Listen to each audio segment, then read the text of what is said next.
Hey everybody, welcome back. I've been thinking a lot today. It was back in 2022, I do believe. I was just starting to wake up from all this bullshit. And I was at my mother's house and I was on her porch. It was like midnight, 1 o'clock in the morning. The porch light was out. It was a full moon that night, I remember. I had a dog outside with me. And it was like, you hear in the distance, like, clothes, like, being thrown through the ring really fast. Like, you're riding down a hill on a bike really fast and your shirt, you're flapping in the wind, you hear that sound. But like 20 times louder than that. And it literally, when it flew over my head, it almost pulled me off the porch.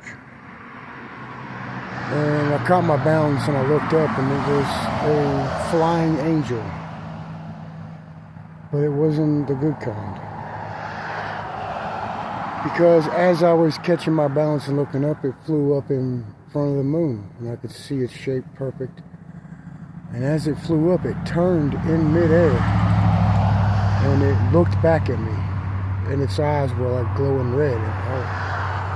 But it was probably 10 to 15 foot tall. And the wingspan was probably 20 to 25 foot, maybe 30 foot wide. It was huge.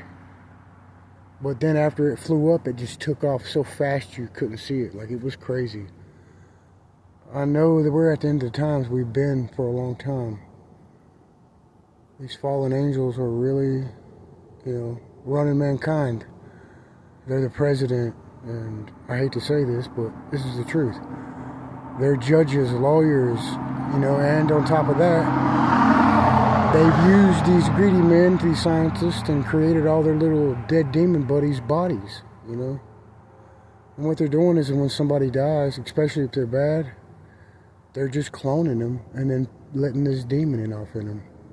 So it's not even the person you really think you know. That's the truth. You guys better wake up. We're losing. There's a lot of demons, which there's a lot of us too, but there's a lot of us that are still sound asleep. You don't want to know the truth, so you turn your head, you go work your 9 to 5, you live your little life, and you don't live out of your little circle. Even if you know what they're doing, even if you're participating, you better wake up. This is it.